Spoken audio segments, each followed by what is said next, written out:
Assalamualaikum warahmatullahi wabarakatuh. Waalaikumsalam warahmatullahi wabarakatuh. Alhamdulillahirabbil alamin. Wassalatu wassalamu ala asyrofil anbiya'i wal mursalin wa ala alihi wa ashabihi rasulillah ajmain. Baiklah, tidak berpanjang kalam.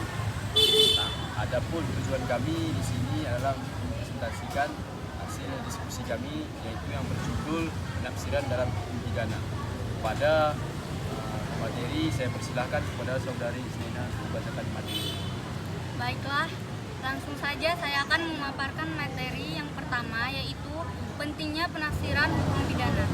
Penafsiran merupakan suatu cara atau metode yang bertujuan untuk mencari dan menemukan kehendak pembuat undang-undang yang telah dinyatakan oleh pembuat undang-undang secara kurang jelas. Jadi dalam hal penerapan hukum pidana tidak dapat dihindari adanya penafsiran karena hal-hal sebagai berikut. Yang pertama, hukum tertulis sifatnya statis dan tidak dapat dengan segera mengikuti arus perkembangannya di masyarakat. Yang kedua, ketika hukum tertulis dibentuk, terdapat suatu hal yang tidak diatur karena tidak adanya perhatian pembentuk undang-undang. Selanjutnya yang ketiga, keterangan yang menjelaskan arti beberapa istilah atau kata dalam undang-undang itu sendiri.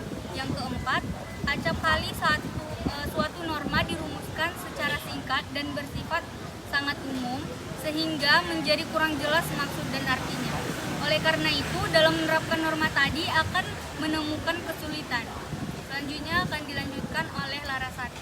Baik, di sini saya akan melanjutkan materi, yaitu metode penafsiran dalam hukum pidana. Dalam menafsirkan atau mencari arti suatu istilah atau perkataan, maka metode yang harus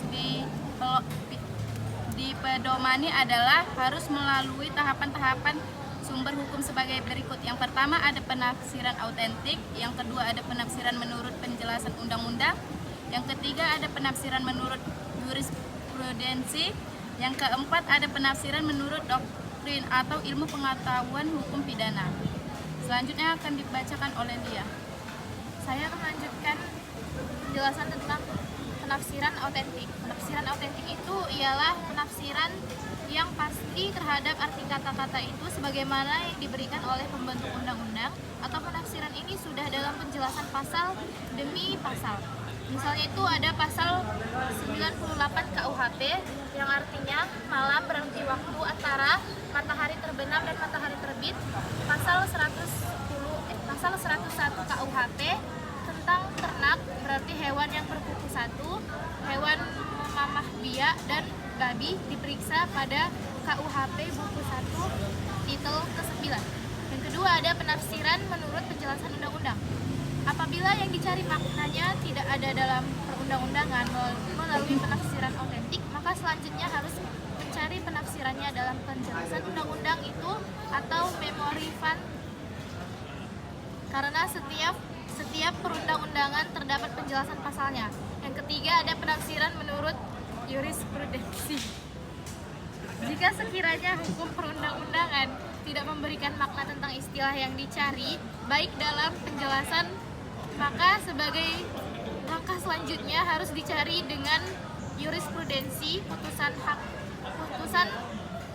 kasasi Mahkamah Agung.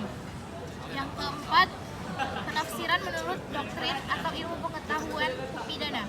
Dalam ilmu hukum pidana terdapat beberapa metode penafsiran yang dapat dijadikan sebagai rujukan dalam beberapa arti terhadap suatu istilah. Selanjutnya akan dilanjutkan oleh Yogo. Baik, saya akan melanjutkan di bagian penafsiran tata bahasa. Penafsiran tata bahasa.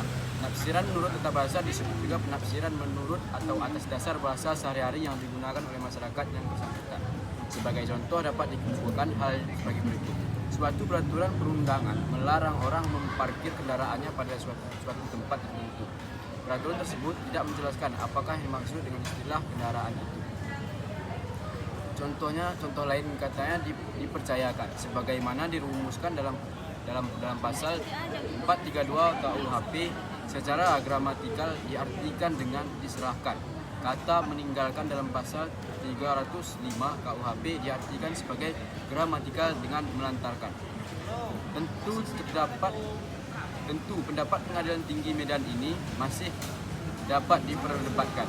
Pertimbangkan Pengadilan Tinggi Medan seperti di sini bukan diajukan pada tempat atau tidak tepatnya pendapat itu. Kemudian selanjutnya ada penafsiran historis. Penafsiran historis ini merujuk pada sejarah pembentukan perundang-undangan, yaitu sejarah hukumnya yang diselidiki, maksudnya berdasarkan sejarah terjadinya hukum tersebut. Yang kedua, sejarah undang-undangnya yang diselidiki, maksud bentuk undang-undang pada waktu membuat undang-undang itu, misalnya denda. Sekarang ditafsirkan dengan uang Republik Indonesia sebab harga barang lebih mendekati pada waktu KUHP. Kemudian di sini ada penafsiran logis. Penafsiran ini berdasarkan hal-hal yang masuk akal berdasarkan pikiran yang objektif. Misalnya pada pasal 55 ayat 1 butir 1 KUHP yang berbunyi dipidana sebagai pelaku tindak pidana yang mereka lakukan, yang menyuruh melakukan, yang turut serta melakukan perbuatan. Baik, selanjutnya akan dilanjutkan oleh saudara saya Rahmat Bitonga. Pada saudara Rahmat, silakan. Baik, saya akan melanjutkan materi dari saudara kami Bego, yaitu penafsiran sistematis. Penafsiran ini berdasarkan sistem dalam undang-undang itu. Di sini arti dari ketentuan ditetapkan berdasarkan atas hubungan ketentuan dan dengan ketentuan-ketentuan yang lain. Misalnya, makna pencurian dalam pasal 362 KUHP secara sistematis juga meliputi makna pencurian dalam pasal 363 KUHP ditambah dengan unsur pemberatannya. Selanjutnya, penafsiran teologis. Penafsiran teologis berdasarkan makna dan tujuan pembentukan suatu undang-undang dalam hubungannya dengan tujuan yang hendak dalam masyarakat. Pada pasal 98 KUHP mengatur tentang penggabungan perkara gugatan ganti kerugian. Apa dasar pembenaran pasal tersebut yang memungkinkan kasus pidana dan kasus perdata digabungkan. Selanjutnya, penafsiran kebalikan. Penafsiran ini berdasarkan kebalikan pengertian antara soal yang dihadapi dengan soal yang diatur dalam suatu ketentuan. Berdasarkan kebalikan pengertian itu dapat ditarik kesimpulan bahwa soal yang dihadapi itu berada di luar suatu ketentuan undang-undang itu. Selanjutnya yang akan dijelaskan oleh saudara kami Ilham.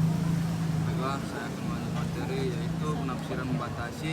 Penafsiran ini membatasi arti perkataan atau istilah yang terdapat dalam ketentuan undang-undang. Misalnya pasal 346 KUHP tentang abortus provocatus criminalis atau pengguguran kedunguan yang dapat dipidana.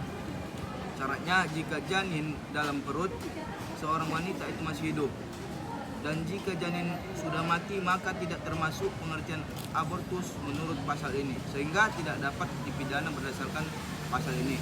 Selanjutnya, penafsiran memperluas. Penafsiran ini memperluas arti perkataan atau istilah yang terdapat dalam undang-undang sehingga suatu peristiwa dapat dimasukkan ke dalamnya.